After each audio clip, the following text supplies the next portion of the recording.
माननीय अध्यक्ष जी, बहुत बहुत धन्यवाद।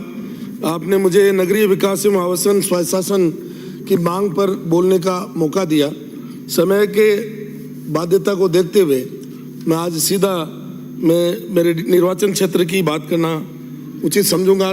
बाकी कोई समय बचेगा तो मैं और बात करूंगा। माननीय अध्यक्ष महोदय, अभी माननीय मंत्री जी की तरफ से शायद दूसरे मंत्री महोदय नोट कर रहे हैं।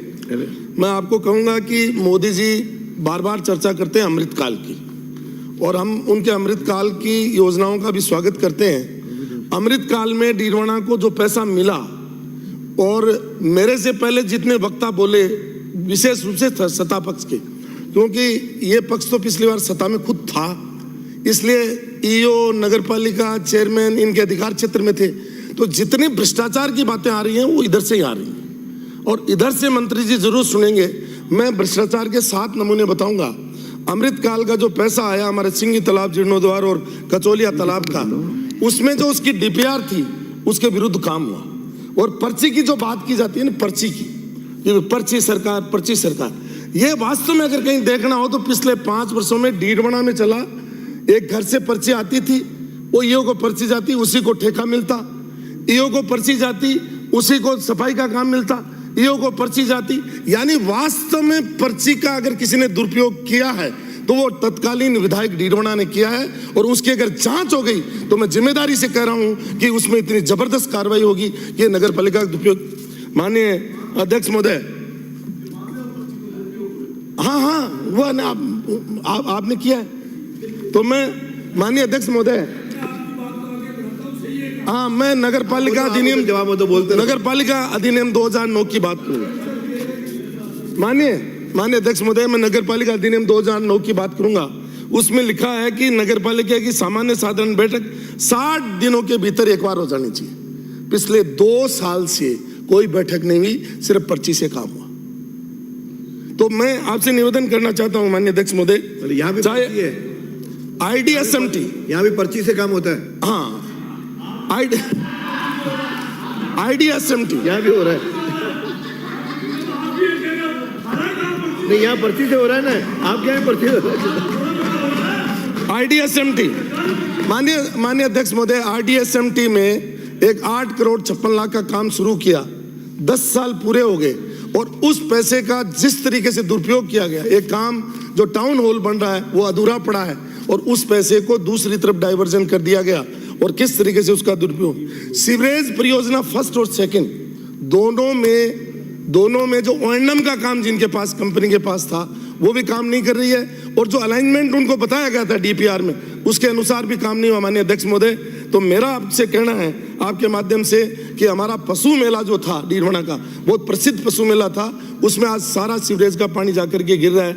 इसलिए मेरा आपके माध्यम से मंत्री जी से निवेदन है कि इस पर मतलब जो है कार्रवाई करें। जहां पत्रावलियां गायब हुई हैं माननीय अध्यक्ष महोदय, ये एक डीडवाना की बात नहीं है, यहां से भी खूब आवाज आई कि जो पहले पट्टे काटे गए और पट्टे काटने के बाद में उनकी पत्रावलियां गायब हुई, और जिस तरीके से पत्रावलियां गायब हुई माननीय अध्यक्ष महोदय, मुझे अफसोस है कहते हुए कि नगर पालिका चेयरमैन ने अपने नाम से 891, 848, 800 गज के पट्टे ले लिए, और आज उनकी पत्रावलियां नहीं मिल रही है, और मंत्री जी के मुंह से रोज सुन रहे हैं कि हम पत्रावलियां ढूंढ लेंगे। मैं आपको कह रहा हूं हर नगर पालिका में FIR करवाइए, और उन पत्रावलियों को जरूर आप ढूंढ करके उन पर कार्रवाई करवाइए। एक माननीय अध्यक्ष महोदय, अब्दुल रहमान वर्सेज सरकार में जो पायथन की जमीनें थी उनको भी इन्होंने नहीं बख्शा, उस पर भी इन्होंने एक बस स्टैंड जो है बना डाला, और उस बस स्टैंड में माननीय अध्यक्ष महोदय दुकानें बेचती लगभग 14 करोड़ की, पैसा कलेक्ट कर लिया, और उस पैसे, वो पैसा आज नगर पालिका के खाते में नहीं है, उस पैसे को भी बांट करके खा गए। तो मेरा कहने का मतलब यह है कि ये जो अब्दुल रहमान वर्सेज सरकार में जो वोलेशन हुआ, उसके बाद में ये बस स्टैंड बना, और अभी सरकार के तरफ से एक सर्कुलर आया कि जिन नगर पालिकाओं में या नगर निकायों में पैसा बाकी है वो नया टेंडर नहीं थे, उसका भी उल्लंघन करके अभी मतलब जो है 14 करोड़ रुपए बाकी पड़ा है अपने लोगों को मोबिलाइज करने के लिए, और जो है बिना पैसा, उनके पास न कोई बजट है, न कोई शेष है, उसके बाद में भी उन्होंने वो लगा दिया। मेरा ये कहने का चाहे कचरा निस्तारण की बात हो चाहे कोई और हो, तो मेरा आपके माध्यम से इतना ही कहना है कि सारे विषय मैं लिख करके माननीय मंत्री जी को दे दूंगा। मंत्री जी जो है इस पर थोड़ी सी कार्रवाई करा दें, यही मेरा निवेदन है। मैं माननीय अध्यक्ष महोदय 2 मिनट और बोलूंगा, अभी ज्यादा नहीं बोलूंगा। मैं आपके माध्यम से ये कह रहा हूँ कि आज की तारीख में 30% जनसंख्या शहरों में रहती है। 1 मिनट में करें। और शहरीकरण आज की तारीख में विकास का पर्याय बन चुका है। शहरीकरण आज की तारीख में विकास का पर्याय बन चुका है। और जयपुर में प्रसिद्ध है कि नगर नियोजन जहाँ की परंपरा है। माननीय अध्यक्ष महोदय, एक तो पुराना जयपुर देख लीजिए, छोटी चौपड़, बड़ी चौपड़, सूरज पोल, ये, और उसके बाद जो जयपुर बसा उसको आप देख लीजिए किस तरीके से वॉयलेशन हुआ है। और मैं तो अफसोस इस बात का है कि पिछले कार्यकाल में जिसको एनफोर्समेंट ऑफिसर लगाया गया था उसको ईमानदार कहते थे। उस ईमानदार व्यक्ति की जांच करवा लो। 1 लाख से ज्यादा जो है वॉयलेशन हुआ है, अतिक्रमण हुआ है। और अभी भी जिनको लगाया गया, मुझे ये समझ में नहीं आ रहा कि मुख्यमंत्रियों को क्या हो गया कि अपने रिश्तेदारों को ले जाकर के एनफोर्समेंट ऑफिसर लगाते हैं, उनके माध्यम से मतलब क्या करवाना चाहते हैं, मेरा आज तक समझ में नहीं आया। इसलिए मेरा आपके माध्यम से ये कहना है कि अगर वास्तव में शहरों का सही विकास करना चाहते हैं तो ईमानदारी से काम करने की कोशिश करें।